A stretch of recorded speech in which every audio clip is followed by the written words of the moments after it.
जानकारी के ये कोचिंग संस्थानों का खुलना नहीं चाहिए। फायर सेफ्टी का प्रोविजन वहां था नहीं था, क्या व्यवस्था थी? कोचिंग संस्थान का रेगुलेशन कहीं न कहीं आना चाहिए। मैं छोटे छोटे जगह पर लोग कोचिंग खोल ले रहा है जहां पर जाने की व्यवस्था नहीं है।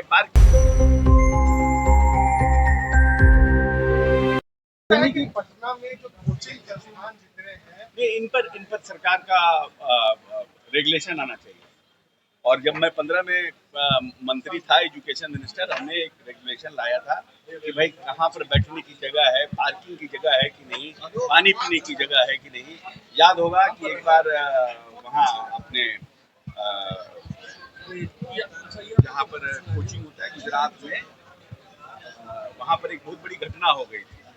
उसके बाद इसको लाया गया था। इसको उस तरह से हम आग्रह करेंगे अपने शिक्षा मंत्री जी से भी कि एक कोचिंग का रेगुलेशन, जिस तरह से कुकुर मुत्ता मशरूम की तरह पूरी तरह कोचिंग संस्थानें बढ़ रही है, छोटे छोटे जगह पर लोग कोचिंग खोल ले रहा है जहां पर जाने की व्यवस्था नहीं है, पार्किंग की लड़कों की व्यवस्था नहीं है, ये व्यवस्थित होनी चाहिए।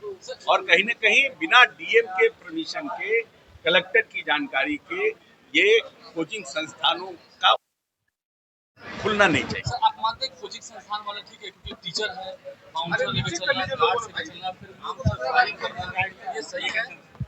देखिए, अपने आप किसी को सुरक्षा नहीं मिलता है तो अपनी सुरक्षा के लिए तो लोग रखते हैं, और वो लोग प्राइवेट सुरक्षा तो रखने का पूरे देश में बहुत लोग प्रावधान किए हुए लोग रखते हैं, लेकिन कोचिंग संस्थान का रेगुलेशन कहीं न कहीं आना चाहिए। मेरा ये कहना।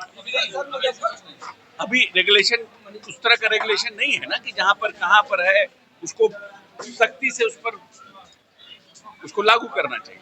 घटना हुई अस्पताल में सर, कई लोगों की मौत हुई, सरकार नहीं, ये हम अभी आ रहे थे तब हमने देखा है कि घटना घटी है मुजफ्फरपुर में। ये दुखद है, और जो अपना सेफ्टी का जो है, फायर सेफ्टी का प्रोविजन वहां था नहीं था, क्या व्यवस्था थी, वो सब की अभी हम समझते जानकारी सरकार लेगी, स्वास्थ्य विभाग लेगा इसका जानकारी, और जो लोग इस पर दोषी होंगे उस पर कार्रवाई की जाएगी। सर, लेकिन सर जैसे दिल्ली का हुआ, बिहार में हुआ, वहाँ होटल में आग लग गई, अब बोलता है कि जो सेफ्टी नॉर्म्स है वो नहीं अपना रहे लोग, होटल खुल जा रहे हैं। नहीं, फायर सेफ्टी और जो पब्लिक सेफ्टी रेगुलेशन एक्ट है या लिफ्ट का है, इस पर और मतलब सख्ती की आवश्यकता है। ऐसा लगता है कि और सख्ती की आवश्यकता है, क्योंकि जब आप लेते हैं लाइसेंस लेते हैं तो ये सब आप नॉर्म्स को रखते हैं, बट इज दैट कि वो नॉर्म्स फर्दर फॉलो हो रहा है कि नहीं। अब 10 साल पहले आपने जब नर्सिंग होम खोला तो आपने लिया, आपने सब इक्विपमेंट दिखाए, बट इज दैट कि after 10 years also it is in the same position और नॉट। इस पर सरकार को और सख्ती करने की आवश्यकता है। ठीक है, जन सुनवाई हो